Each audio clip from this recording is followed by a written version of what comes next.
ஆகாய தீர்க்கதரிசன புத்தகம் 2ஆம் அதிகாரம் 9வது வசனம் சொல்லுது, முந்தின ஆலயத்தின் மகிமையை பார்க்கிலும் இந்த பிந்தின ஆலயத்தின் மகிமை பெரிதாயிருக்கும் என்று சேனைகளின் கர்த்தர் சொல்லுகிறார். இந்த ஆலயம், பிந்தின ஆலயம் என்பது எதை குறிக்கிறது? முதல்ல நாம் அதை பார்த்துட்டு அதுக்கப்புறமா இதுல உள்ள சில காரியங்களை நாம் பார்க்க போகிறோம். முந்தின ஆலயம், பிந்தின ஆலயம் என்று சொன்னால் கர்த்தர் எதை சொல்லுகிறார்? இந்த இடத்துல எதை பத்தி சொல்றாரு அப்படின்னு கேட்டீங்கன்னா, முந்தின ஆலயம் என்பது சாலமோன் கட்டினதான ஆலயம், பிந்தின ஆலயம் என்பது செருபாபேல் கட்டினதான ஆலயம். இந்த முந்தின ஆலயத்துக்கும் பிந்தின ஆலயத்திற்கும் என்ன வித்தியாசம்? எதை பத்தி அங்க சொல்லப்பட்டிருக்கிறது? ஏன்னா ஆண்டவர் சொல்றாரு, இதன் மகிமை பெரியதா இருக்கும் என்று சொல்லுகிறார். பிந்தின ஆலயம் என்பது எதை குறிக்கிறது? தேவனுடைய திட்டத்துல ஆலயம் என்பது கிடையாது. நல்லா கவனித்துக் கொள்ளுங்கள். ஆலயம் என்பது எதை குறிக்கிறது? ஆசாரிப்பு கூடாரத்தை தான் குறிக்கிறது. அதுதான் இப்ப சங்கீதக்காரர் சொல்றாரு இல்லையா, வாருங்கள் கர்த்தருடைய ஆலயத்திற்கு போவோம் என்ற போதுனா, அப்ப ஆலயம் இருந்துச்சா? ஆலயம் இல்ல. சாலமோன் காலத்துல தான் என்ன வந்துச்சு? ஆலயம் கட்டப்பட்டது. அப்ப தாவீது காலத்துல என்ன இல்ல? ஆலயம் இல்ல. அப்ப அவர் எதை ஆலயம் என்று சொல்லுகிறார்? ஆசாரிப்பு கூடாரத்தை. வாசிங்க, வெளிப்படுத்தல் விசேஷம் 15ஆம் அதிகாரம் 5வது வசனத்தை வாசிங்க. வெளிப்படுத்தல் 15:5 வாசிங்க. இவைகளுக்கு பின்பு நான் பார்த்தபோது இதோ பரலோகத்திலே சாட்சியின் கூடாரமாகிய ஆலயம். அப்ப ஆலயம் என்று கர்த்தர் மென்ஷன் பண்ணுவது எதை? ஆசாரிப்பு கூடாரத்தை தான் சொல்றாரு. ஆசாரிப்பு கூடாரம் என்பது கர்த்தருடைய பார்வையில் எப்படி இருக்குது? ஆலயமாக இருக்கிறது. இந்த ஆசாரிப்பு கூடாரம் என்கிறதான ஆலயத்தை கர்த்தர் ஒரு நோக்கத்தோட, திட்டத்தோட தான் கூடாரமா வச்சார். கர்த்தர் நினைச்சிருந்தாருன்னா இந்த ஆசாரிப்பு கூடாரத்தை அவங்க கானான் தேசத்துக்கு வந்த பிறகு இந்த கூடாரத்தை ஒரு கல்லுள்ள ஆலயமா மாத்திருங்கன்னு சொல்லியிருப்பாரு. ஆனா கர்த்தர் அப்படி சொல்லல. கர்த்தர் என்ன கேட்கிறாரு தாவீதை பார்த்து, நான் என்னைக்காவது யாருக்கிட்டையாவது எனக்கு ஒரு ஆலயம் வேணும்னு உங்கள்கிட்ட கேட்டேனான்னு கேட்கிறாரு. ஏன்னா இந்த கூடாரம் என்கிற ஆலயத்துக்கு பின்னாடி ஆவிக்குரிய ஒரு அர்த்தம் இருக்கிறது. என்ன அர்த்தம் அப்படின்னா, இந்த முந்தின ஆலயமாகிய சாட்சியின் கூடாரமாகிய ஆலயம் எதற்கு அடையாளமாக இருக்குதுன்னா, பிந்தின ஆலயம். யார் பிந்தின ஆலயம்?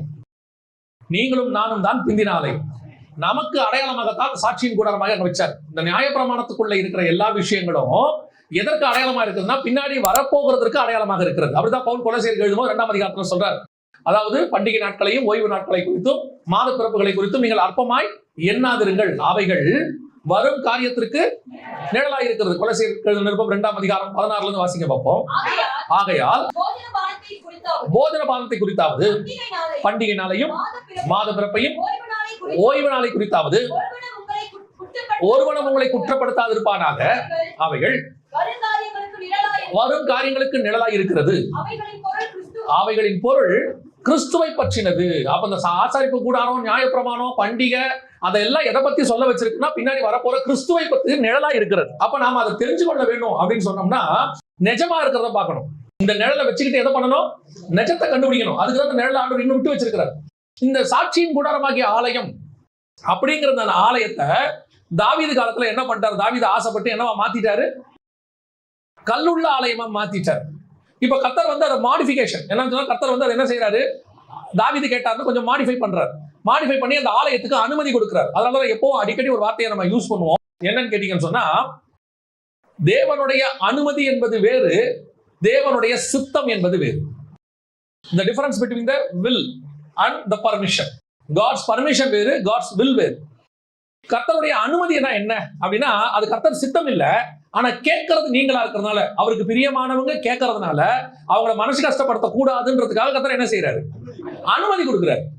ஆனால் அனுமதி கொடுக்கும் போது அதுல சில வேதனைகள் இருக்கத்தான் செய்யும், சில பிரச்சனைகள் இருக்கத்தான் செய்யும். ஏன்னா அது கர்த்தர் சித்தம் இல்ல, அனுமதி. அதுவே கர்த்தர் அனுமதி இல்லாம சித்தமா இருக்குன்னு வச்சுக்கோங்களேன், அதுல எந்த பிரச்சனையும் வராது. அப்படியே பிரச்சனை வரா மாதிரி இருந்தாலும் அதை கர்த்தர் எப்படி சால்வ் பண்றாருங்கிறத நீங்க பார்க்க முடியும். இப்ப உதாரணமா, மலைக்கு ஓடி போகணுங்கிறது லோத்துக்கு தேவ சித்தம். ஆனா என்னால மலைக்கு ஓட முடியாது, நான் சோவாருக்கு போறேங்கிறது லோத்தோடைய ஆசை. லோத்து நீதிமான். சோதோம்ல நடக்கிற அக்கிரமங்களை பார்த்து நாள்தோறும் மனதிலே வாதிக்கப்பட்டவன் சொல்லி பேதுரு புஸ்தகம் சொல்லுது. அந்த நீதிமான் தேவனை பார்த்து கேட்கிறான், ஆண்டவரே என்னால மலைக்கு ஓடி போக முடியாது, நான் எங்க போறேன்? இந்த சோவாருக்கு போறேன்னு. இந்த காரியத்தில் எனக்கு உன்னிடத்துல இரக்கம் கிடைத்தது போன்ட்டார். கேட்டது யாரு? ஒரு நீதிமான். அதனால அனுமதி. ஆனா சோவாருக்கு போனாதான் லோத்துக்கு தெரியுது, சோவார் சோதோமை போல இன்னொரு மோசமான இடம். அவன் அங்கே குடியிருக்க பயந்து எங்க போயிட்டான்? மலைக்கு போயிட்டான். கர்த்தர் எங்க போக சொன்னாரு? மலைக்கு போக சொன்னாரு. அவன் சோவாருக்கு போகாம நேரம் எங்க போயிருக்கணும்? சோவாருக்கு போயிட்டு மலைக்கு போனதுனால விளைவு என்ன? அந்த ரெண்டு பெண் பிள்ளைகளும் கெட்டு போயிடுச்சு. சோதோமுக்குள் இருக்கிற வரைக்கும் கெட்டு போகாத பிள்ளை சோவாருக்கு போயிட்டு போகும்போது என்ன ஆயிடுச்சு? கெட்டு போச்சு. எதுக்கு நான் உங்களுக்கு சொல்றேன் அப்படின்னு கேட்டீங்கன்னா, இந்த தேவ சித்தம் இல்லாமல் தேவ அனுமதியோடு கூட வரும்போது அதில் சில வேதனைகளும் இருக்கத்தான் செய்யும். இப்ப ஆண்டவர் சொல்றாரு, இந்த முதலாவது ஆலயத்தை நீங்க கொண்டாந்துட்டீங்களே, இந்த ஆலயம் என் அனுமதினால வந்தது, சித்தத்தினாலே வரவில்லை. தாவீது கேட்டான், ஆசைப்பட்டான், அதனால வந்தது. ஆனா இப்ப இரண்டாவது ஆலயம் வரப்போகுது, செருபாபேலை வச்சு கட்ட போறேன். ஆனா அந்த ஆலயம் எதுக்கு அடையாளமா இருக்கு தெரியுமா? வரப்போகிறதான இரண்டாவது ஆலயம் நீங்களும் நான். இந்த ஆலயத்துக்கு அடையாளமா இதை கொண்டு வர போகிறார். இருந்த ஆசாரிப்பு கூடாரத்துக்கு அடையாளமா தான் நீங்களும் நானும். அப்போ இரண்டாவது ஆலயம் கட்டப்படுவது யாருக்கு அடையாளம்? உங்களுக்கு எனக்குமான அடையாளம். அப்ப இந்த ஆலயத்தினுடைய மகிமை எப்படி இருக்கும்? பெரியதாக இருக்கும். அது எப்படி பெரிதா இருக்கும்ன்றத பின்னாடி பார்ப்போம். அப்ப இரண்டாவது ஆலயம் என்பது தேவனுடைய சித்தத்தின்படி வருகிறது. நீங்களும் நானும் இந்த சபை காலம் என்பது கர்த்தர் உருவாக்கி இருக்கிற சபை காலம் ஏதோ ஆக்சிடென்டாக வந்ததல்ல, தேவ சித்தத்தின்படி வந்தது. கர்த்தர் நம்மளை உருவாக்கி ஒரு சர்ச்சாக உட்கார வச்சிருக்கிறார். அப்ப இந்த சர்ச்சினுடைய மகிமை பெரியதா இருக்கணும். இஸ்ரவேலுக்கு இருந்த ஆலயத்தின் மகிமையை பார்க்கிலும் இந்த புதிய ஏற்பாட்டு சபையுடைய ஆலயம் எப்படி இருக்கணும்? பெரிதா இருக்கணும். ஆலயம் என்று சொல்வது உலகம் முழுவதும் இருக்கிற எல்லா ஆலயத்தையும், அதாவது சிலை வழிபாடு இல்லாத கிறிஸ்தவர்கள் அனைவரும் இருக்கிற ஆலயத்தை குறித்து நான் சொல்றேன். இந்த ஆலயங்கள் அத்தனை பத்தி தான் நான் சொல்றேன். நீங்க ஆலயம்னா ஏதோ இப்ப இந்த இடத்துல இருக்கிற உங்க சர்ச் மட்டும் நினைச்சு கொள்ளாதீங்க. நாம எல்லாருமே தேவனுடைய ஆலயமா இருக்கிறோம். பரலோகத்தை பொறுத்த வரைக்கும் ஒரே மனவாட்டி ஆலயம் தான். நம்ம இங்கதான் டினாமினேஷனா பிரிச்சு வச்சிருக்கிறோம். பரலோகம் வருக வரும்போது இந்த இதெல்லாம் கிடையாது, டினாமினேஷன் பிரிவினை எல்லாம் கிடையாது. கர்த்தர் சொல்லுகிறபடி வாழ்கிற ஆலயமானது அங்கங்க யார் யாரெல்லாம் எப்படி இருக்கிறாங்களோ அந்த உண்மையா வாழ்றவங்க எல்லாம் கர்த்தர் கொண்டு போய் ஒரு ஆலயத்தை உண்டாக்குவார். அதுதான் மனவாட்டி திருச்சபையாக மாறும். அப்ப இந்த பிந்தின ஆலயம் மகிமை பெருசா இருக்கணும்னா என்ன செய்யணும்? மற்ற ஆலயத்துக்கும் இந்த ஆலயத்துக்கும் என்ன வித்தியாசம் அப்படின்னு கேட்டா, ஒரு வசனத்தை வாசிங்க. முதலாவதாக வாசிங்க, ஆகாய் தீர்க்கதரிசன புத்தகம் 2ஆம் அதிகாரம் 15வது வசனத்தை வாசிங்க. 2:15 வாசிங்க.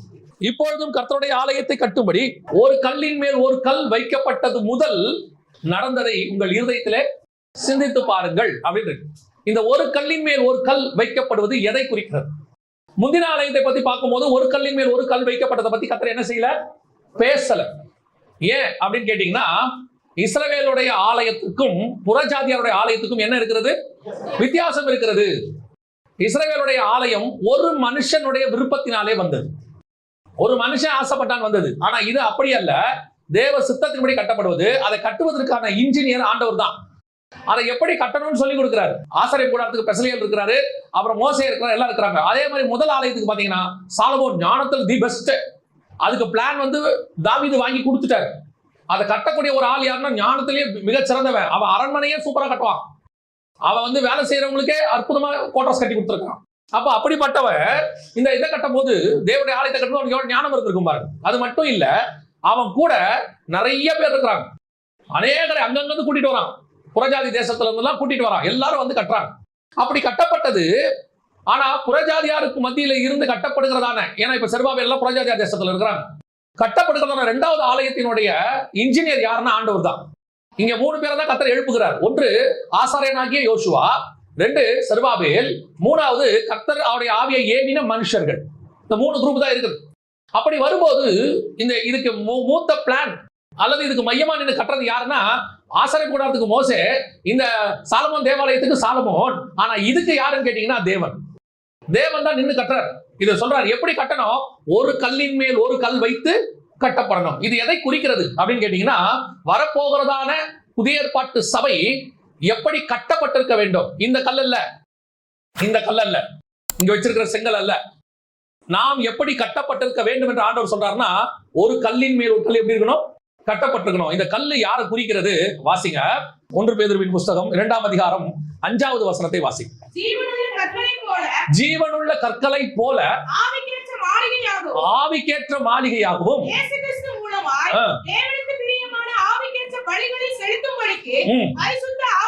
பரிசுத்த ஆசாரிய கூட்டமாகவும் கட்டப்பட்டு வருகிறீர்கள். ஆலயத்தை கட்டுகிற புதிய ஏற்பாட்டை பொறுத்த வரைக்கும் நீங்கள் நானும் எப்படி கட்டப்பட்டு வருகிறோம்? ஒரு கல்லின் மேல் ஒரு கல் வைத்து கட்டப்படுவது போல நீங்களும் நானும் தான் அந்த ஜீவ கற்கள். அங்கே ஜீவன் இல்லாத கற்களை வச்சு கட்டப்பட்டது, இங்கே ஜீவனுள்ள கற்களை வைத்து கட்டப்படுது. இதுக்கு மூளைக்கல்லா யார் இருக்கிறா? இயேசு கிறிஸ்து இருக்கிறார். வாசிங்க, எபேசியருக்கு நிருபம் 2ஆம் அதிகாரம், எபேசியர் 2:20 வாசிங்க பாப்போம். அதற்கு இயேசு கிறிஸ்து தாமே. அப்போ அஸ்திவாரம் மூளைக்கல் எதுன்னு கேட்டீங்கன்னா இயேசு கிறிஸ்து. அஸ்திவார கல் யாரு? யார் மேல அஸ்திவாரம் போட்டிருக்கிறாரு?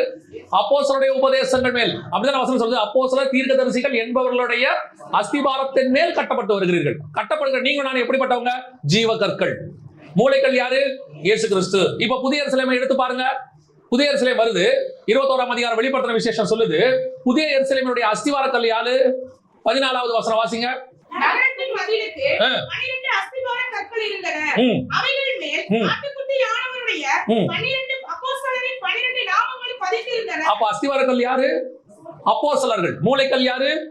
அதுக்கு மேல இருக்கிற கல் யாரு? நாம. இப்படிதான் ஒரு கல்லின் மேல் ஒரு கல் வைத்து கட்டப்பட்டு வருகிறது. இதுதான் 2வது ஆலயம். நீங்களும் நானும் தான் அந்த ஆலயம். மூலைக்கல்லா இயேசு கிறிஸ்து, 12 அப்போஸ்தலர்கள் தான் அஸ்திவார கற்கள், அதுக்கு மேல ஜீவ கற்கள் நாம். அப்படி கட்டப்பட்டு வருகிறதுனா இந்த ஆலயத்தினுடைய ஸ்பெஷாலிட்டி என்னன்னா, ஒரு கல்லின் மேல் ஒரு கல் வைத்து கட்டப்படுகிறது முதல். அப்ப இயேசு கிறிஸ்துவ மூலக்கல்லா வச்சுட்டு அப்போஸ்தலர் அப்படியே அடிக்கிட்டு அதுக்கு மேல நம்ம அடிக்கிட்டே வரார். அப்ப இந்த ஆலயத்தினுடைய மிக முக்கியமான ஸ்ட்ராங் என்னன்னா, இதனுடைய அடையாளமே ஒரு கல்லின் மேல் ஒரு கல் வைத்து கட்டப்படுவது. அப்ப ஒன்றோடு ஒன்று எப்படி இருக்கும்? இணைஞ்சிருக்கும். இது ரெண்டுத்துக்கு நடுவுல என்ன பூசுவாங்க? சாந்து பூசுவாங்க. அப்படிதானே? சாந்து பூசுவாங்க தானே? இந்த இணைக்கிறது யாருன்னு கேட்டீங்கன்னா ஆவியானவருடைய வேலை. இவர் என்ன பண்ணாரா? நோவா பேழையை கட்டும் போது உள்ளும் புறமும் என்ன பண்ணாரா? கீழ் பூசினார். இப்ப நீங்க உள்ளும் புறமும் என்ன பூசி இருக்கிறீங்க? சாந்து, சிமெண்ட் பூசி இருக்கிறீங்க. ஒரு ஆலயத்துக்கு எல்லாம் கல்லை வச்சு கட்டிட்டு ஒவ்வொரு கல்லுக்கு நடுவுல என்ன வச்சிருக்கிறோம்? சிமெண்ட் வச்சிருக்கிறோம். ஒவ்வொரு கல்லுக்கு இந்த பக்கமும் அந்த பக்கமும் என்ன பண்றோம்? சிமெண்ட் பூசுறோம். ஆனா நோவா எப்படி பூசினாரா? கீழ் பூசினார். அதோட அர்த்தம் என்ன? பரிசுத்த ஆவியானவர் உங்களுக்கும் எனக்கும் நடுவுல இணைக்கிறவராக இருக்கிறார். முன்னும் பின்னுமாக மூடி இருக்கிறார். அதனாலதான் ஆசாரிப்பு கூடாரத்துல சித்தி மரத்தினால் நீ ஒரு என்ன செய்ய, ஒரு மேஜை, ஒரு உடன்படிக்கை பெட்டியை செய்து அதை சுத்தி எண்ணத்தை போட்டு மூடு, பசும் பொன்னினால் மூடு. அதோட அர்த்தம் என்ன? நம்ம மேல பரிசுத்த ஆவியானவர் மூடி இருக்கிறார். ஆனா இந்த மூடி இருக்கிறதான இந்த ஆலயம் இருக்கிற இவ்வளவும் சாந்து போட்டு மூடணும்னா, இவ்வளவும் நடக்கணும்னா ஒரு கல்லின் மேல் ஒரு கல் வச்சு முடிச்சாதான் அது பூச முடியும். புரியுதா உங்களுக்கு? அப்ப இந்த கல்லெல்லாம் ஒத்துமையா ஒரு கல்லின் மேல் ஒரு கல் இருந்தாதான் ஆலயம் உருவாகும். அப்பதான் 2 பக்கமும் சாந்து வச்சு பூச முடியும். 4 கல்லு நான் இந்த கல்லோட இருக்க மாட்டேன், 2 கல்லு நான் இந்த கல்லோட இருக்க மாட்டேன் பிரிச்சுக்கிட்டு போயிட்டா என்ன ஆகும் பாருங்க. அப்ப ஆலயம் என்னவாய் மாறிடும்? குறைவுள்ள ஆலயமாய் மாறிடும். நடுவுல ஒரு ஓட்டை இருக்கும். இந்த ஒரு ஓட்டை போதும், பாம்பு பூச்சி எது வேணாலும் உள்ள வந்துடும். புரியுதா உங்களுக்கு? அப்ப இது எல்லாம் உள்ள வராம இருக்கிறதுக்கு நம்ம என்ன பண்ணி வச்சிருக்கிறோம்? கல்லு போட்டு பூசி இருக்கிறோம். இந்த ஜன்னல் வச்சிருக்கிறோம், ஜன்னலையும் கம்பி போட்டு பூசி இருக்கிறோம். அந்த கம்பி வச்சுட்டு மேல கண்ணாடி போட்டு மூடி இருக்கிறோம். காரணம் என்ன? எதுவும் உள்ளே வந்து விடாதபடிக்கு. அப்ப முழுவதுமாக இது ஒரு கல்லின் மேல் ஒரு கல் வைக்கணும். இதோட மிக முக்கியமான விஷயம் என்ன? இந்த ஒரு கல்லின் மேல் ஒரு கல் வைத்தாதான் நாம் சுத்திலும் கீழ் பூச முடியும், சுத்திலும் சாந்து பூச முடியும். இது முழுவதுமாக ஒரு என்னவை மாறும்? ஆலயமாய் மாறும். வாசி அப்போஸ்தலர் நடபடிகள் 2ஆம் அதிகாரம் 1-2 வசனங்களை வாசி. பெந்தெகோஸ்தே என்னும் நாள் வந்தபோது அவர்கள் எல்லாரும் ஒருமனப்பட்டு, இதான் ரொம்ப முக்கியம். ஒரு ஆலயம் உருவாவதற்கு ஒரு கல்லின் மேல் ஒரு கல் என்பது என்ன? அத்தனை கல்லும் சேர்ந்து ஒரு ஆலயமா மாறி இருக்கு. அத்தனையும் சேர்ந்து ஒரு சுவரா மாறி இருக்குது. இப்ப என்ன கேக்குறாங்க? இந்த சுவர் கட்டியாச்சா, கட்டியாச்சா, சைடு சுவர் கட்டியாச்சா, அப்படிதான் கேக்குறாங்க. என்னைக்காவது கேட்டுறாங்களா? இந்த பக்கம் இருக்கிற செங்கல் எல்லாம் வச்சு முடிச்சாச்சா, அந்த பக்கம் இருக்கிற செங்கல் எல்லாம் வச்சு முடிச்சாச்சா? இல்ல. எத்தனை செங்கல் சேர்ந்தாலும் அது ஒரு சுவர், எல்லா செங்கல் சேர்ந்தாலும் அது ஒரு ஆலயம். அப்போ ஒரு ஆலயத்தினுடைய மிக முக்கியமான அமைப்புக்குள்ள புதைஞ்சிருக்கிறதான ரகசியம் என்னன்னா, இவை எல்லாம் ஒரு மனதோடு கூட ஒரு இடத்தில் கூடி வரும்போது அங்கே சாந்து பூசப்படும், முழுவதுமாக மூடப்படும். அவர்கள் எல்லோரும் ஒருமனப்பட்டு கூடி வரும்போது அவர்கள் அத்தனை பேரையும் பரிசுத்த ஆவியானவர் வந்து மூடுகிறார். அப்ப ஆலயத்தினுடைய பிரதானமான நோக்கம் என்ன? ஒருமனம். இன்னைக்கு சபைகள்ல காணப்படாதது, கிறிஸ்தவர்களுக்குள்ளே காணப்படாதது என்னன்னு கேட்டீங்கன்னா இந்த ஒன்னஸ், ஒருமனம் தான். இன்னைக்கு இந்த ஒன்னஸ், ஒருமனம் என்பது சபைக்குள்ள ஆரம்பிச்சு அப்படியே சபைகளுக்குள்ள போய் இன்னைக்கு நாடுகளுக்குள்ள போயிருச்சு. எப்படி சொல்றீங்க? ஒரு சபையினுடைய ஒருமனம் என்பது என்ன? இந்த சபைக்குள்ள இருக்கிற எல்லா விசுவாசியும் எப்படி இருக்கணும்? ஒரு கல்லின் மேல் ஒரு கல். இந்த 2 கல்லுக்கும் நடுவில் இருக்கிற சாந்து தான் பரிசுத்த ஆவியானவர். அப்ப நாம பரிசுத்த ஆவியினாலே இணைக்கப்பட்டு ஒரே ஆலயமாய் உட்கார்ந்து இருக்கிறோம். ஆனா இங்க கல்லுகளுக்குள்ள ஒருமனம் கிடையாது. பரிசுத்த ஆவியானவர் இணைக்க பார்க்கிறார். 12 அப்போஸ்தலர்களை 3.5 வருஷம் இயேசு ஒரு மனதுக்குள்ள கொண்டு வர ட்ரை பண்றார். ஆனா அவங்களால என்ன பண்ண முடியல. அவரால் முடியல. அவரு சிலுவைக்கு போற முந்தின நாள் வரைக்கும் சண்டை போடுகிறான். சிலுவைக்கு போற முந்தின நாள் அவர் சொல்றாரு, இந்த ராத்திரியிலே மனுஷகுமாரன் ஒப்பு கொடுக்கப்படுவார் அப்படின்னு சொல்லிட்டு போயிட்டு வந்து பாக்குறாரு. சண்டை போட்டுட்டு இருக்கான். அவர்களுக்குள்ள என்ன வாக்குவாதம் தெரியுமா? அடுத்து யார் பெரியவன்? அவர் சாவராருங்கிற பிரச்சனையே அவனுக்கு இல்ல. இப்ப நைட்டு இவரை தூக்கிட்டு போறாங்கன்ற கவலையே அவனுக்கு இல்ல. அவனுக்கு கவலை என்ன? இவர் போனா அடுத்து யார்? இந்த ஒரு மனம் இல்லாம இருக்கு. இவரும் என்ன பண்றாரு, சீலையை கட்டி அப்படியே காலெல்லாம் கழுவி, எப்பா இப்படிதான் இருக்கணும், ஒரு மனமா இருங்கப்பா. இந்த ஒரு மனம் எப்ப வருது? பரிசுத்த ஆவியில அவர்கள் காத்திருக்கிற காலத்துல அவர்களுக்கு ஒரு மனம் வருது. ஒரு மனம் வந்த உடனே பரிசுத்த ஆவியானவர் வந்துட்டார். இப்ப யோசிச்சு பாருங்களேன், இந்த செங்கல் எல்லாம் ஒரே சைஸா தானே வச்சிருக்காங்க இல்லையா? எல்லா செங்கல் இப்படிதான் வச்சிருக்காங்க. 2 செங்கல் இப்படி வச்சா என்ன ஆகும்? செவர் வருமா? இப்படியே அடிக்கிட்டு இருக்கிற செங்கல் 2 செங்கல் இப்படி ஆயிடுச்சுன்னா வராது. எல்லாம் ஒரே வியூ, ஒரே டைரக்ஷன், ஒரே காரியத்தை செஞ்சா மட்டும்தான் ஆலயம் உருவாகும். ஒரு கல்லின் மேல் ஒரு கல் வைக்க முடியும். இன்னைக்கு சபை எப்படி இருக்குது? ஒரு மனம் இல்லாமல் கிடக்கு. எப்படி சீஷர்கள் இயேசு கிட்ட உட்கார்ந்து இருந்தானோ, எல்லாம் அழைக்கப்பட்டதுதான், எல்லாம் அழைக்கப்பட்ட சீஷர்கள் தான், முன்குறிக்கப்பட்டவங்க தான். ஆனா சபை எப்படி இருக்குது? ஒரு மனம் இல்லாம இருக்கு. இந்த ஒரு மனம் இல்லாம இருக்கிறதுக்கு என்ன காரணம் தெரியுமா? உங்களுக்கு முதல்ல இது எங்க ஆரம்பிக்கணும் தெரியுமா? ஒரு மனம் எங்க ஆரம்பிக்கணும் தெரியுமா? வீட்டுல ஆரம்பிக்கணும். வீட்டுல ஒரு மனமா இருக்கிறவன் தான் எங்க ஒரு மனமா இருப்பான்? சபையில ஒரு மனமா இருப்பான். அப்ப வீட்டுல ஆரம்பிச்சாதான் ஒரு மனம் எங்க வரும்? சபைக்குள்ளே வரும். அப்ப வீட்லயே ஒரு மனம் வரணும். அங்க ஜெபம் பண்ணணும். ஆண்டவரே, எங்க மொத்தமே 4 பேரு, 4 பேருக்குள்ள ஒரு மனம் வரலாம். என்ன இருக்கு? ஒரு குடும்பத்துல மிஞ்சி போச்சுன்னா 4, அப்படியே மிஞ்சி போச்சுன்னா 5, மேக்சிமம் 6. இவ்வளவு ஒரு 6 பேர் இருக்கிற குடும்பத்துக்குள்ளேயே சமாதானம் வரலையே, 60 பேர் இருக்கிற சபைக்குள்ள எப்படி வரும்? 600 பேர் இருக்கிற சபைக்குள்ள எப்படி வரும்? அப்ப ஒரு மனம் என்பது குடும்பத்தில் ஆரம்பிக்கணும். அங்க ஆரம்பிச்சாதான் எங்க வரும்? சபைக்குள்ள வரும். சபைக்குள்ள வந்தாதான் சபைகளுக்கு உள்ளே வரும். எல்லா சபைக்குள்ளேயும் வரும். குடும்பத்துக்குள்ள இருக்கிற சண்டை சபைக்குள்ள இருக்கு, சபைக்குள்ள இருக்கிற சண்டை சபைகளுக்குள்ள இருக்கு. இன்னைக்கு அந்த ஒரு மனம் எங்க இல்ல? சபைகளுக்குள்ள இல்ல. கவனிச்சு கொள்ளுங்கள். ஒரு கல்லின் மேல் ஒரு கல், ஒரு மனம் இருந்தால் மட்டுமே ஆலயத்தில் மகிமை தங்கி இருக்கும். அந்த ஆலயம் ஒரு கல்லின் மேல் ஒரு கல் கட்டப்படாமல் இருக்குமானால் அங்கே மகிமை தங்கி இருக்காது. ஆண்டவர் ஆலயத்தை கட்டும் போதே அப்படித்தான், அப்படியே ஃபர்ஸ்ட் ஒரு 3 பேரை கூப்பிடுறாரு. நீங்க ஆண்டவர் அந்த சர்ச்சை ஃபார்ம் பண்ற விதத்தை பாருங்க, ரொம்ப அழகா இருக்கும். அவர் அப்படியே வனாந்தரத்தை தனியா நிக்கிறார். ஃபர்ஸ்ட் யோர்தான்ல ஞானஸ்நானம் எடுத்த உடனே, அப்புறம் அந்திரேயா வரார், அந்திரேயாவும் யோவானும் வராங்க. அவங்க போய் பேதுருவை கூப்பிட்டு வராங்க. அந்திரேயா போய் பேதுருவை கூப்பிட்டு வராரு. அப்புறம் 12 அப்போஸ்தலர்கள் வராங்க. அப்புறம் 70 பேர் வராங்க. அடுத்து 120 பேர் வராங்க. அடுத்து 500 பேர் வராங்க. அடுத்து 5000 பேர், 3000 பேர். எப்படி சர்ச்சை எக்ஸ்பெண்ட் ஆகுது பாருங்க. இதுதான் கர்த்தருடைய பிளான். ஒருத்தர் இந்த ஒரு மனம் தான் எல்லாத்தையும் உருவாக்குது. அப்ப இந்த ஒரு மனதோடு கூட சபை என்ன செய்யணும்? கட்டப்படணும். இன்னொன்னு தெரிஞ்சுக்கொள்ளுங்க, நாம அத்தனை பேருமே இயேசுவின் ரத்தத்தால கழுவப்பட்டு ஒரே விலை கிரயம் கொடுத்து வாங்கப்பட்டவர்கள். இங்க யாரும் மேல கீழே கிடையாது. ஒருத்தருக்கும் மைண்ட்ல என்ன இருக்கு தெரியுமா? அவனை விட நான் பெரியவன், என்னை விட அவர் சின்னவரு. அது காஸ்ட் விஷயத்துல இருக்குதோ, பண விஷயத்துல இருக்குதோ, படிப்புல இருக்கோ, அந்தஸ்து இருக்கோ, அதெல்லாம் சர்ச்சுக்கு வெளியே. இங்க பாருங்க, நீங்க போயிட்டு இப்போ இந்த சர்ச்சு கட்டத்துக்கு செங்கல் வாங்கியிருப்பாங்க. செங்கல் வாங்கும் போது எல்லா செங்கலுக்கும் ஒரு விலை தான். கரெக்ட் தானே? எல்லா செங்கலுக்கும் ஒரே விலை தான். ஆனா அதுல ஒரு செங்கல் புல்பிட்டு வச்சிருக்காங்க. கீழே புல்பிட்டு செங்கல் தானே வச்சிருக்காங்க. ஒரு செங்கல் வாசப்படிக்கு வச்சிருக்காங்க. இப்ப வாசப்படிக்கு இருக்கிற செங்கலுக்கும் புல்பிட்ல இருக்கிற செங்கலுக்கும் வேலை வித்தியாசம் இருக்குதா? இல்லதானே?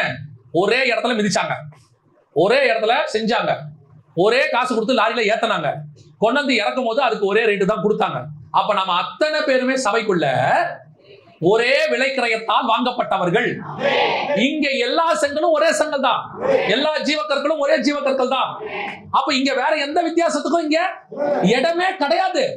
கொடுத்து வாங்கும் போது கர்த்தர் ஒரே காசு தான் கொடுத்திருக்காரு. அதுல ஒரு செங்கல் வாசல்ல இருக்கும், ஒரு செங்கல் எங்க இருக்கும்? பலிபீடத்துல இருக்கும், ஒரு செங்கல் இங்க இருக்கும், ஒரு செங்கல் சைட்ல இருக்கும். அப்ப இந்த வாசப்படியில இருக்கிற செங்கல் என்ன நினைக்க கூடாது? எல்லாரும் என்னை மிதிச்சுட்டு போறாங்க. ஆனா அந்த புல்பீட்ல பாருங்க, அபிஷேகம் பண்ணப்பட்டவங்க எல்லாம் நிக்கிறாங்க. என்னை மரியாதை இல்லாம கொண்டு வந்து வாசல்ல வச்சுட்டாங்க. இல்லைங்க, இந்த எல்லாரும் சேர்ந்தாதான் ஒரு ஆலயம். இந்த ஆலயத்துல ஒவ்வொருத்தருக்கும் ஆண்டவர் ஒரு பார்ட் வச்சிருக்கிறார். இந்த ஆசாரிப்பு கூடாரத்துல பலிபீடத்துக்கு வெளியே ஒண்ணு இருக்கும், பரிசுத்த ஸ்தலத்துக்கு உள்ள ஒண்ணு இருக்கும். வெளியே இருக்கிறதுக்கும் உள்ள இருக்கிறதுக்கும் எந்த வித்தியாசமும் இல்லை. எல்லாம் சேர்ந்தாதான் என்னது? ஆசாரிப்பு கூடாரம், ஆலயம். இதுல உங்களை இங்க குறைச்சு மதிப்பிடுறதுக்கு என்ன இருக்குது? இங்க இருக்கிறவங்க யார் உங்களை எப்படி பாக்குறாங்கிறது முக்கியமே இல்ல. உங்களை கர்த்தர் எப்படி பாக்குறாருன்னு பாருங்க. நம்ம அத்தனை பேரையும் கர்த்தர் ஒரே விலைக்கிரயத்தில் வாங்கி இருக்கு. அவன் சொல்லிட்டு போட்டோம், அவன் என்ன வேணா சொல்லிட்டு போட்டான். நம்ம படிப்பை வச்சு, நம்மளுடைய வேலையை வச்சு, அந்தஸ்தை வச்சு, அல்லது நம்ம கொஞ்சம் வருமானத்துல குறைவா இருக்கிறத வச்சு நம்மள அவங்க பாக்குற பார்வை வேறையா இருந்துட்டு போட்டோம்.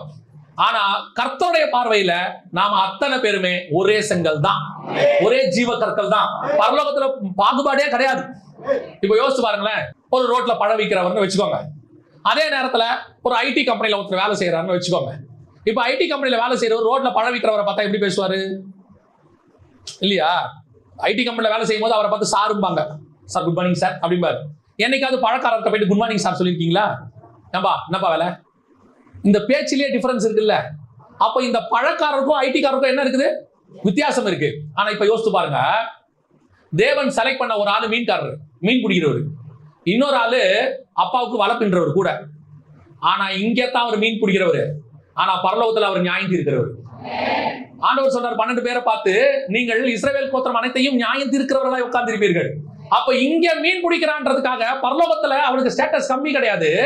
இங்க நீ என்ன வேணாலும் இருந்துட்டு போ, பரலோகத்தில் நம்ம அத்தனை பேருக்கும் ஒரே ஸ்டேட்டஸை கத்தர் வச்சிருக்கு. அதோட வியூல தான் நீங்க பார்க்கணும். ஒரு ஆளை அந்த வியூல பார்க்கணும். இங்க நீங்க அந்த ஆளுடைய வேலையை வச்சு, அந்தஸ்தை வச்சு, ஜாதியை வச்சு பாத்திய தொலைஞ்சிய கதை அவ்வளவுதான். ஆண்டவர் உங்களை பரிதாபமா பார்ப்பார். ஏன்? பரலோகத்துல அவன் மேல இருக்கிற திட்டம் வேறு. கர்த்தர் வேற ஒண்ணு வச்சிருக்கிறாரு. இங்கே அவர் மீன் பிடிக்கிறவரா இருந்துட்டு போறாரு, பழம் விற்கிறவரா இருந்துட்டு போறாரு. யார வேணாலும் இருக்கட்டும். ஆனா ஒண்ணு மட்டும், நீங்கள் ஆகாதது என்று தள்ளுகிற கல்லே ஒரு நாள் தலைக்கு மூளை கல்லாக மாறும். குடும்பத்துல ஆகாது என்று தள்ளப்பட்ட தாவீது இஸ்ரவேலுக்கு தலைக்கல்லாய் மாறினான், ராஜாவாக மாறினான். யார் உன்னை தள்ளுறாங்களோ உன்னை மேலே உட்கார வைப்பதற்கு கர்த்தர் வல்லமை உள்ளவராக இருக்கிறார். சபைக்குள்ள இந்த பாகுபாடு வரவே கூடாது. அத்தனை பேரும் ஒரே விலை கிரயத்தால் வாங்கப்பட்டவர்கள். இதுல யாருக்கும் எந்த விதமான ஏற்றத்தாழ்வு என்பது சபைக்குள்ள கிடையாது. ஒரு மனம் வரணும். எல்லாரும் ஒண்ணுதான் இங்க. எவ்ரிபடி ஒண்ணு. நீ உனக்குள்ள யாரையாவது விட நான் பெரியவன் உனக்கு தோணுச்சு, உன்னை சாத்தா வஞ்சிக்க தொடங்கிட்டான்னு அர்த்தம். சாத்தா உங்களை என்ன செய்ய தொடங்கிட்டான்? வஞ்சிக்க தொடங்கிட்டான்னு அர்த்தம். உன் பக்கத்துல உட்கார்ந்து இருக்கிறவரு யாரும் கிடையாது. அவர் இந்த வியாபாரி உள்ள கிடையாது, அவர் இந்த ஜாதிக்காரு உள்ள கிடையாது, அவர் இந்த ஊர்க்காரரு. சபைக்குள்ள ஊர் பெருமை எந்த பெருமையும் கிடையாது. உன் பக்கத்துல உட்காந்துருக்கோம் யார் தெரியுமா? என்னை போல இயேசு ரத்தத்துல கழுவப்பட்ட ஒருத்தன் என் பக்கத்துல உட்காந்துருக்கான். அவ்வளவுதான். என் பக்கத்துல உட்காந்துருக்கணும், என்னை போல இயேசு ரத்தத்துல கழுவப்பட்ட ஒருத்தன். அவ்வளவுதான். இந்த எண்ணம் மட்டும்தான் இருக்கும். அப்பதான் அந்த சபை ஒரு கல்லின் மேல் ஒரு கட்டப்பட்ட சபையாக மாறும். அந்த சபையில தான் கர்த்தருடைய மகிமை பெரியதாயிருக்கும். அல்லேலூயா.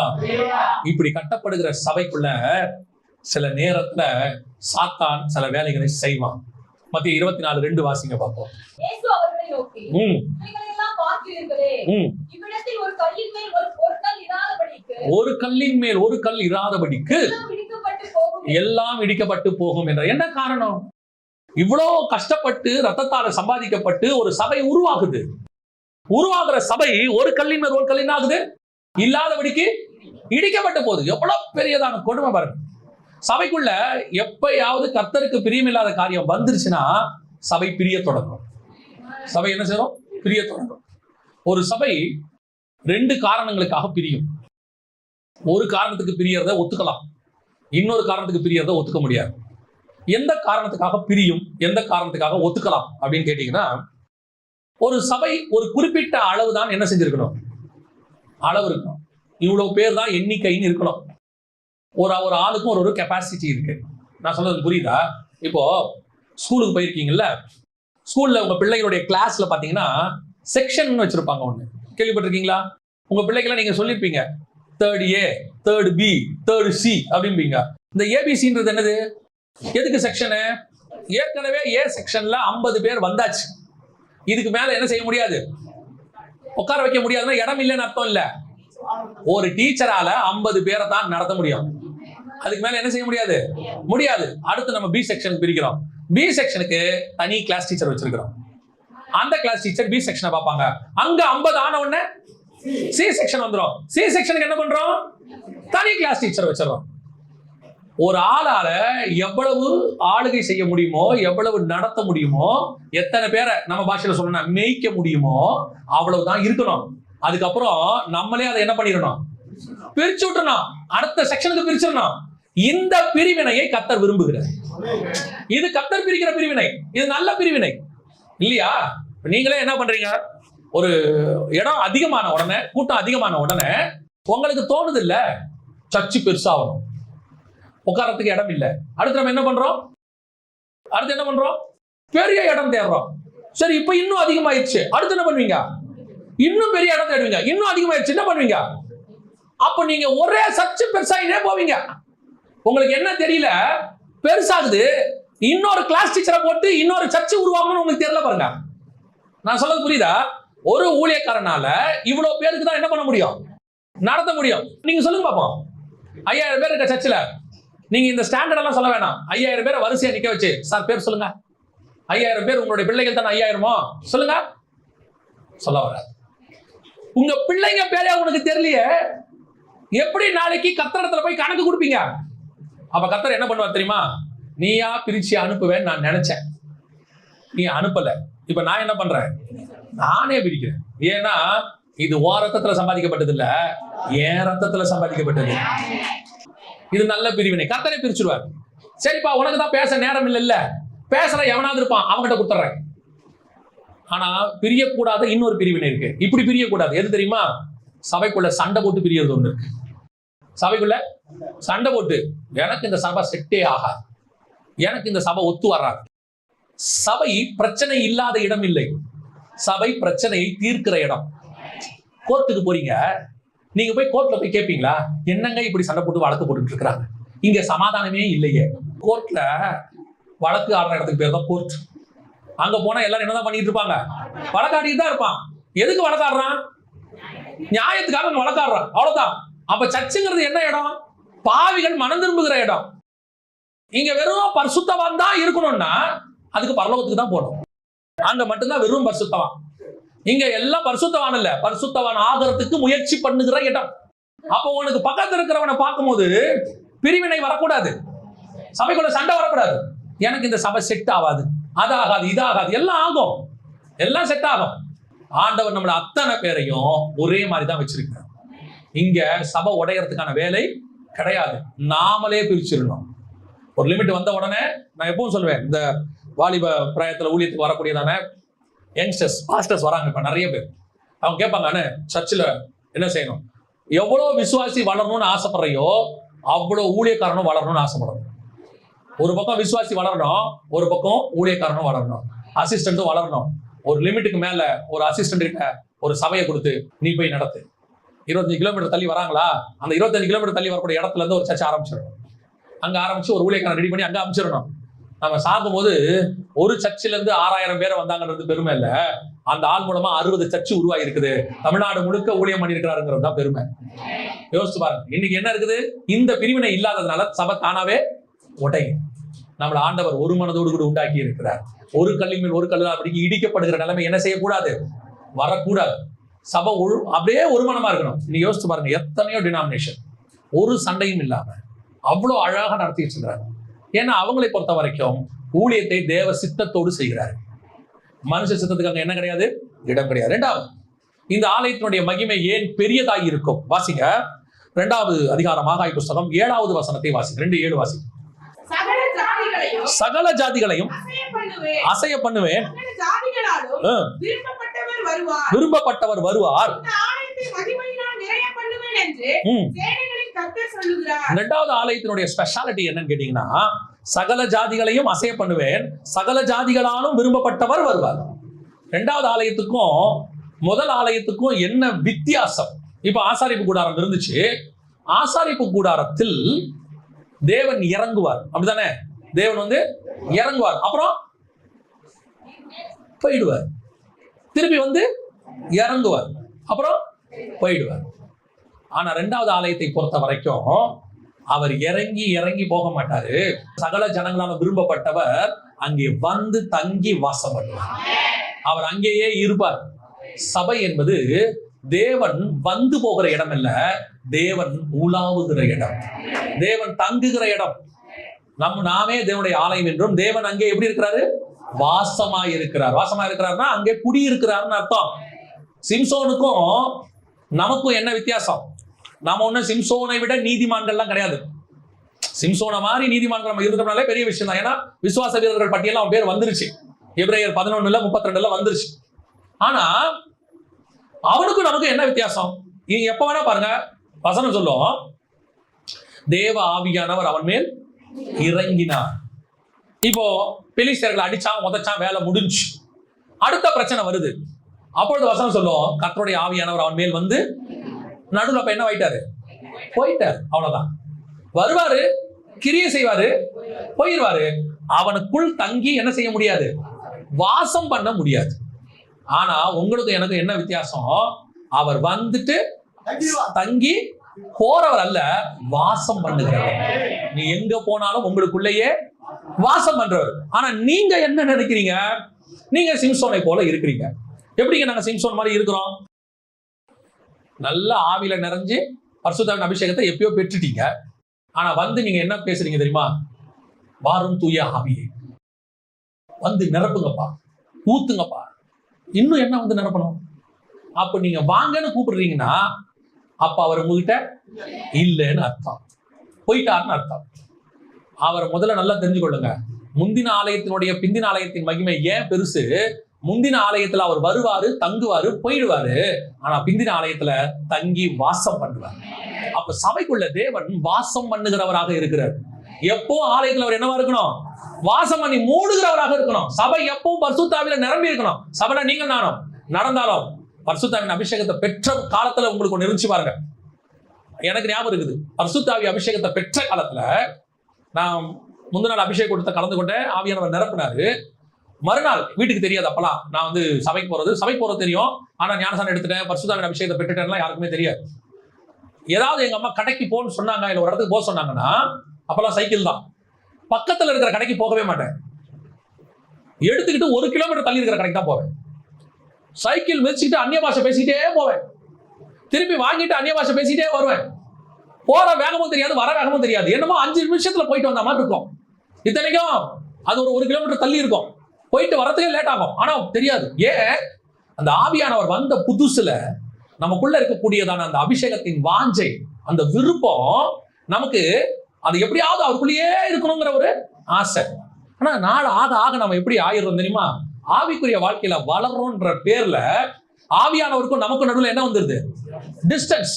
நான் உங்களுக்கு சொல்லுகிறேன், நீங்கள் ஆவியானவரோடு கூட அந்நிய பாஷை பேசிக்கொண்டு நடந்து போயிட்டே இருங்க. உங்களை ஒரு தேவ பிரசன்னம் மூடிக்கிட்டே இருக்கும். உங்களுக்குள்ள ஒரு அபிஷேகம் இருந்துகிட்டே இருக்கும். உங்களை ஒரு மகிமை அப்படி கவர் பண்ணுது. உங்களுக்கு நல்லாவே தெரியும், நல்லா தெரியும். இதுதான் அவர் உங்களை மூடி இருத்தல், தங்கி வாசம் பண்ணுதல், நமக்குள்ளேயே இருக்கிறதுங்கிறது. அதுதான் இன்னைக்கு கர்த்தருடைய மகிமை ஆலயத்துக்குள் தங்கி இருக்குதான்னு பார்த்தா, நீங்கள் வேத வசனத்தை மறந்தீர்கள். அதனால கர்த்தர் என்ன பண்ணிட்டாரு? உங்கள் பிள்ளைகளை மறந்துட்டார். நீங்க என்ன சொல்றீங்க? நாங்க சர்ச்சுக்கு வரோம், ஆனா எங்க பிள்ளைகள் எல்லாம் எங்களுக்கு கீழ்ப்படிய மாட்டேங்குது. ஏன்? சர்ச்சுக்கு வரவனுடைய பிள்ளை எல்லாம் கீழ்ப்படியாது. வேதத்தை ஒழுங்கா வாசிக்கிறவங்க பிள்ளை தான் கீழ்ப்படியும். நீங்க வேதத்தை ஒழுங்கா வாசிங்க.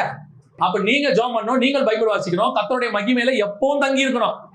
உங்க வீடா இருக்கட்டும், சபையாக இருக்கட்டும், தேவனுடைய ஆலயம் மூடப்பட்டிருக்கணும். நீங்க வீட்டுல இருந்தாலும் நீங்க ஆலயம் தான். ஆசாரிப்பு கூடாரம் அந்த வனாந்தரத்துல எங்க இருந்தாலும் அது ஆலயம் தான், இல்லையா? சீன் வனாந்தரத்துல இருந்தாலும் ஆலயம் தான் அது. ரெவிதீமுக்கு வந்தாலும் அது ஆலயம் தான் அது. யோர்தானுக்கு வந்தாலும் அது ஆலயம் தான். யோர்தானுக்கு அப்புறத்துக்கு வந்தாலும் அது ஆலயம் தான். அது எங்க போனாலும் ஆலயம் தான். அதே மாதிரி தான் நீங்க கடையில உட்கார்ந்து இருந்தாலும் நீங்கள் ஆலயம். நீங்கள் வீட்டில் இருந்தாலும் சமைக்கும் போதும் நீங்கள் ஒரு ஆலயம். நீங்க வேலைக்கு போனாலும் ஒரு ஆலயம். நீங்க என்ன நினைச்சுக்கிறீங்கன்னா சர்ச்சில் வந்து, அதான் இந்த புதிய ஏற்பாட்டுல பண்ண பெரிய தப்பு என்னன்னு கேட்டா, இந்த கட்டடத்தை ஆலயம்னு சொல்லி கொடுத்துட்டான். நீங்க இதைத்தான் பரிசுத்தமா நினைக்கிறீங்க. உங்களை பத்தின கான்சென்ட்ரேஷன் உங்களுக்கு போயிடுச்சு. அதனாலதான் ஆபீஸ்ல எல்லா அக்கிரமத்தையும் பண்ணிட்டு இங்க வந்து தசமாங்காணிக்க கொடுத்துட்டா பாவம் போயிடும்னு நினைச்சுக்கிட்டு இருக்கீங்க. இந்த கட்டடம் ஆலயம் ஆகவே ஆகாது. ஆலயம் ஆகாது. இது நீங்கள் எல்லாம் நாங்கள் எல்லாம் கூடி ஜெபிக்கிறதுக்கான இடம், அவ்வளவுதான். நம்ம பேர் வச்சுக்கிட்டோம். நைட்டு போய் எங்கேயாவது வெளியூருக்கு போனா தங்கறதுக்கு ஒரு இடம் இருக்கு, அதுக்கு பேர் என்னது? லாட்ஜ். இல்ல நீங்க எங்கேயாவது போயிட்டு சொந்தக்காரங்க வீட்டுல தங்குறீங்க வச்சுங்க, அதுக்கு பேரு கெஸ்ட் ஹவுஸ். அந்த மாதிரி நீங்க வந்துட்டு போற இந்த இடத்துக்கு பேரு சர்ச்சு. ஆனா ஆலயம் நீங்க தான். நீங்க வீட்டுல இருந்தாலும் நீங்க தான் ஆலயம். அந்த பயம் உங்களுக்கு இருந்துட்டே இருக்கணும். அப்ப இந்த ஆலயத்துல அவர் மகிமை என்ன செய்யணும்? மூடிட்டே இருக்கணும். எப்பவும் மூடணும், எப்பவும் மூடணும். வீட்டுல இருந்தாலும் ஒரு மகிமை பிரசன்ஸ் இருந்துட்டே இருக்கணும். நீங்க அப்படி இருந்து பாருங்க, உங்களால டிவி பார்க்க முடியாது. பார்க்க மாட்டீங்கல்ல? பார்க்கவே முடியாது. டிவி இருக்கும், ரிமோட் இருக்கும், கரண்ட் இருக்கும். ஆனா பார்க்கணும்னு உங்களுக்கு தோணவே தோணாது. ஏன்னா உங்களை மூடி இருக்கிற மகிமை பரலோகத்துக்குரியதா இருக்கிறதுனால பூமிக்குரிய டைவர்ஷனை உங்களை அது ஒண்ணுமே செய்யாது. நம்மள என்ன நினைக்கிறோம்னா, டிவி இல்லாம மட்டும் இருந்தா நான் டிவியே பார்க்க மாட்டேன். நம்ம நினைக்கிறோம்ல, டிவி இருக்கிறதால என்ன பண்றோம்? டிவி பார்க்கறோம். இல்லைன்னா என்ன செய்ய மாட்டோம்? பார்க்க மாட்டோம்னு. நான் சொல்றேன், உங்க வீட்டுல டிவி இருக்கட்டும், கேபிள் கனெக்ஷன் இருக்கட்டும், ரிமோட் இருக்கட்டும், கரண்ட் இருக்கட்டும், எல்லாம் இருக்கட்டும், ஆனா நீங்க பார்க்க மாட்டீங்க. ஏன்? உங்களை மூடி இருக்கிற மகிமை அப்பேற்பட்டதாக இருக்கும். அப்ப தேவன் எப்பொழுதும் என்ன செய்யணும்? இங்க வாசம் செய்கிற ஆலயமாய் இருக்க வேண்டும். அல்லேலூயா. அதுதான் முந்தின ஆலயத்தை விட பிந்தின ஆலயத்தின் மகிமை. முந்தின ஆலயத்துல அவர் எப்படி இருந்தாராம் தெரியுமா? வாசிங்க 1 ராஜாக்களின் புஸ்தகம் 9ஆம் அதிகாரம் 3வது வசனத்தை வாசிங்க. கர்த்தர் அவனை நோக்கி, நீ என் சமூகத்தில் செய்த உன் விண்ணப்பத்தையும் உன் வேண்டுதலையும் கேட்டேன். நீ கட்டின இந்த ஆலயத்தில் என் நாமம் என்றைக்கும் விளங்கத்தக்கதாக அதை பரிசுத்தமாக்கினேன். என் கண்களும் என் இருதயம் என்னாலும் அங்கே இருக்கும். கண்ணும் இருதயமும் அங்க இருக்கும். புரியுதா?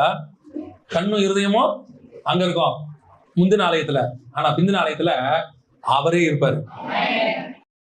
இப்ப இந்த டிஃபரன்ஸ் புரியுதா உங்களுக்கு? முன்னாடி பார்த்துக்கிட்டே இருப்பாரு, இருதயத்துல ஒரு எண்ணம் இருந்துட்டே இருக்கும், நம்ம இந்த இடத்த பார்க்கணும், இந்த இடத்த பாதுகாத்துக்கணும், இங்க இருக்கணும் அப்படின்னு. ஆனா பிந்தின ஆலயத்துல அவர் கண்ணு இருதயம் மட்டும் இல்ல, அவரே வந்து தங்கி வாசம் பண்ணுகிறவராக இருந்தார். அல்லேலூயா. கடைசியாக முந்தின ஆலயத்துக்கும் பிந்தின ஆலயத்துக்குமான மகிமை, ஏன் பிந்தின ஆலயத்தின் மகிமை பெரிதா இருக்கும்னு கர்த்தர் சொல்றாரு அப்படின்னா, அதோட அடையாளம் என்ன? 9ஆம் வசனம் வாசிங்க. 2:9 ஆகாய் புஸ்தகம். முந்தின ஆலயத்தின் மகிமையை பார்க்கிலும் இந்த பிந்தின ஆலயத்தின் மகிமை பெரிதா இருக்கும் என்று சேனைகளின் கர்த்தர் சொல்கிறார். இவ்விடத்தில் சமாதானத்தை கட்டளையிடுவேன் என்று சேனைகளின் கர்த்தர் ஆலயத்துல என்ன கட்டளையிடுவாரா? யோசிச்சு பாருங்க. ஆலயத்துல சமாதானத்தை கட்டளையிடுவார்னா ஆலயத்துல சமாதானம் இல்லாம இருக்கணும் தெரியும். ஆலயத்துல சமாதானம் கர்த்தர் கட்டளையிட்டாதான் இருக்கும், இல்லைன்னா ஆலயத்துல என்ன இருக்காது? சமாதானம் இருக்காது. இப்ப எடுத்துக்கோங்க, எருசலேம் தேவாலயத்துல என்னைக்காவது சமாதானம் இருக்கா? இன்னைய வரைக்கும் சண்டைக்கு காரணமான முக்கிய இடமே எதுதான்? அந்த எருசலேம் ஆலயம் இருந்த இடம் தான். முதல் ஆலயமா இருக்கட்டும், 2வது ஆலயமா இருக்கட்டும், இப்ப வரப்போற 3வது ஆலயமா இருக்கட்டும், இங்க இருக்கிறதுக்கு சமாதான கேடுக்கு காரணம் அந்த ஆலயம் தான். இந்த ஆலயம் அன்னையில இருந்து எப்படி இருக்குது? பிரச்சனையாவே இருக்குது. ஆனால் இந்த 2வது ஆலயம் உங்களுக்குள்ள எனக்குள்ளும் முந்தின ஆலயத்தை விட மகிமை ஏன் அதிகமா இருக்குதுன்னா, அங்கே இல்லாத சமாதானம் நமக்குள்ளே இருக்கிறது. நமக்குள்ள இருக்கணும், இருந்தாதான் இது பிந்தின ஆலயம். உங்களுக்கு சமாதானம் இருக்குதா? சமாதானம் இருக்குதா? சிலர் சொல்றாங்க சர்ச்சுக்கு வரும்போது என்ன இருக்குது? சமாதானம் இருக்கு. சிலர் சொல்லுவாங்க வீட்டுல சபைக்கு போயிட்டு வந்தோம், அங்க இருக்கிற வரைக்கும் நிம்மதியா இருந்துச்சு. அப்ப நீங்க என்ன நினைக்கிறீங்கன்னா, சமாதானம் என்பது ஏதோ இந்த கட்டடத்துக்குள் இருக்கக்கூடியதான ஒரு இடம், அது ஒரு காரியம். இது கட்டடத்தை விட்டு போயிடுச்சுன்னா இருக்காதுன்னு நினைக்கிறீங்க. ஆனா உண்மையிலேயே தேவன் நமக்குள்ளேதான் சமாதானத்தை கட்டளையிட்டு இருக்கிறார். கட்டடத்துக்குள்ள இல்ல, நமக்குள்ள இருக்கிறார். இங்க ஏன் நம்ம அதை சமாதானமா இருக்கிறோம் தெரியுமா? இங்க நம்ம எல்லாத்தையும் மறந்துட்டு, எல்லாத்தையும் விட்டுட்டு, கர்த்தரையே நோக்கி பார்த்து ஆராதிச்சு, அவரோடு கூட சஞ்சரிச்சு, அவர் வசனத்தை தியானிக்கிறதுனால இந்த ஸ்தலத்தில் நமக்கு எப்படி இருக்குது? சமாதானமா இருக்குது. இது எதையுமே நீங்க வெளியே செய்யாததுனால சமாதானம் இல்லை. அவ்வளவுதான். இவ்வளத்தையும் வெளியே செஞ்சு பாருங்க, இவ்வளத்தையும் வெளியே செஞ்சு பாருங்க. இங்க நடக்கிற அத்தனை விஷயத்தையும் எப்போ உங்களுக்குள்ள ஒரு ஆராதனை போய்கிட்டே இருக்கட்டும், ஒரு துதி போய்கிட்டே இருக்கட்டும், ஒரு வசனத்தை தியானிச்சுக்கிட்டே இருங்க, ஒரு மற்ற மக்களோட ஒரு மனதமா இருங்க. நீங்க இருந்து பாருங்க, உங்களுக்கு சமாதானம் எல்லா இடத்துல வரும், எல்லா இடத்துலயும் இருக்கும். நீங்க பாபிலோனுக்குள் இருந்தாலும் சமாதானமா இருக்கலாம். தானியேல் பாபிலோனுக்குள்ள இருக்கிறாரு. ராஜா சொல்லிட்டாரு, ஒரு கட்டளையை போட்டாரு, எல்லாரும் ராஜாவை தவிர வேற யாரையும் நோக்கி என்ன செய்யக்கூடாது? விண்ணப்பம் பண்ணக்கூடாது. தானியேல் நியாயமா சமாதானம் இல்லாம இருந்தா என்ன பண்ணிருப்பா தெரியுமா? அதனாலதான் அந்த வார்த்தையை அழகா அங்க போட்டு வச்சிருக்காங்க. 6ஆம் அதிகாரத்துல தானியேல்ல அந்த வார்த்தையை அழகா போட்டிருப்பாங்க. தானியேல் தான் எப்பவும் செய்து கொண்டிருந்தது போல எருசலேமுக்கு நேராக பலகணிகளை, அதோட அர்த்தம் என்ன தெரியுமா? அவன் பீஸ்ஃபுல்லா இருக்கான், பலகணியை திறந்து வச்சான். பயப்படுறவன் தான் என்ன பண்ணிருப்பான்? எல்லாத்தையும் மூடிட்டு, எல்லாத்தையும் க்ளோஸ் பண்ணிட்டு, உள் ரூமுக்கு போய் யாருக்கும் தெரியாம பெட்ஷீட்டை மூடிட்டு ஜோம் பண்ணிருப்பான், யாருக்கும் கேட்க கூடாதுன்னு. அவனுக்கு ஒரு பயமும் இல்லை, சமாதானமா இருக்கான், நிம்மதியா இருக்கான். திறந்தா எல்லா கதவையும் ஆஸ் யூசுவல் ஜோம் பண்ணான், கையை தட்டி அவன் பாடியிருப்பான் போல, அவன் பண்ணிட்டே இருக்கான். ஏன்? நீங்க என்னை பாபிலோனில் வைத்தாலும் நான் சமாதானமாக இருப்பேன், நீங்க எனக்கு எதிராக சட்டத்தை இயற்றினாலும் நான் சமாதானமாக இருப்பேன், என்னை தூக்கி நீங்கள் சிங்கக்கெபியில் போட்டாலும் நான் சமாதானமாக இருப்பேன். சிறைச்சாலைக்குள்ள போட்டா என்ன பண்ணணும்? நியாயமா மனுஷன் நியாயமா யாரையாவது ஜெயில போட்டா, ஜெயில இருக்கிறவனை நீங்க பார்க்க போனீங்கன்னா ஜெயில இருக்கிறவன் என்ன சொல்லுவான்? உங்களை நீங்க தப்பே செய்யாம போட்டாங்கன்னு வச்சுக்கோங்க, நீங்க ஒரு குற்றமே செய்யல, உங்களை தூக்கி ஜெயில போட்டாங்க. போட்ட உடனே உங்களை ஒருத்தர் பார்க்க வராரு, நீங்க என்ன பண்ணுவீங்க? அவரை பார்த்து புலம்புவோம் இல்லையா? ஒரு தப்பு பண்ணலைங்க, அநியாயமா என்னை தூக்கி உள்ள போட்டாங்க அப்படிதானே சொல்லணும். யோசேப்பு என்ன பண்ணாரு? யோசேப்பு அவர் போறாரு, ஜெயிலுக்கே சமாதானம் வந்துருச்சு. யோசேப்பு சிறைச்சாலையில் இருந்தான், கர்த்தரோ யோசேப்போடு கூட இருந்தார். அப்ப கர்த்தர் எங்க இருக்கிறாரு? ஜெயிலுக்குள்ள இருக்கிறாரு. கர்த்தர் ஜெயிலுக்குள்ள இருந்தா எப்படி இருக்கும்? அவன் பீஸ்ஃபுல்லா இருக்கான், ஒரு கவலையும் இல்ல. பேதுருவை தூக்கி ஜெயில போட்டாங்க. ஜெயில போட்டா நியாயமா என்ன பண்ணும்? இவனை பத்திரமா பாக்குறதுக்கு 4 அடுக்கு தூங்காம இருக்கு. 4 ஸ்டேஜ் போட்டிருக்கான், 4 அடுக்கு பாதுகாப்பு போட்டிருக்காங்க. அவன் தூங்காம உட்காந்துருக்கான். இவன் என்ன பண்றான்? நல்லா வந்து தூங்கிட்டு இருக்கான். தூத வந்து தட்டி எழுப்புறான், போலாமா? அங்க எங்க வா, போவோம் வா, ஊருக்கு வெளியே கொண்டு கையை விட்டு நீ புறப்பு போ அப்படின்ட்டான். எவ்வளவு நிம்மதியா தூங்கி இருக்கா பாருங்க. சரி, இவங்களை விடுங்க. இன்னும் 2 பேரு ஜெயில தூக்கி போட்டாங்க. தொழு மரத்துல கை காலை கட்டிட்டாங்க, செம்ம அடி அடிச்சிட்டாங்க. நியாயமா இருந்தா என்ன பண்ணும்? புலம்பல் தானே பாடணும். ஆனா வசனம் பாருங்க என்ன சொல்லுது? அவர்கள் கைகளை தட்டி கர்த்தரை ஆராதிக்கிறான். எப்படி வரும்? நீ என்ன அடி, கையை கட்டு, காலை கட்டு, ஜெயில போடு, எனக்குள்ள இருக்கிற சமாதானத்தை மட்டும் என்னை விட்டு எடுக்கவே முடியாது. அது கர்த்தர் எனக்கு தந்தது.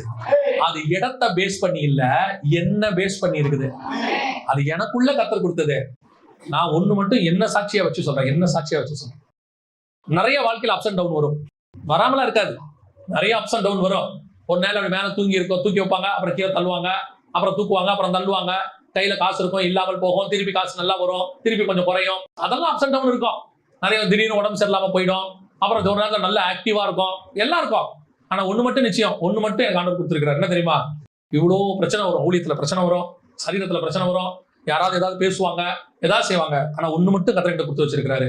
இந்த ஊழியத்துக்கு உன்னை அழைத்தது நான் உன்னை விட்டு விலகுவதும் இல்லை, உன்னை கைவிடுவதும். இந்த ஒரு வார்த்தை இருக்கு பாருங்க, அது நம்ம சமாதானத்தை கொடுத்துக்கிட்டே இருக்கும்.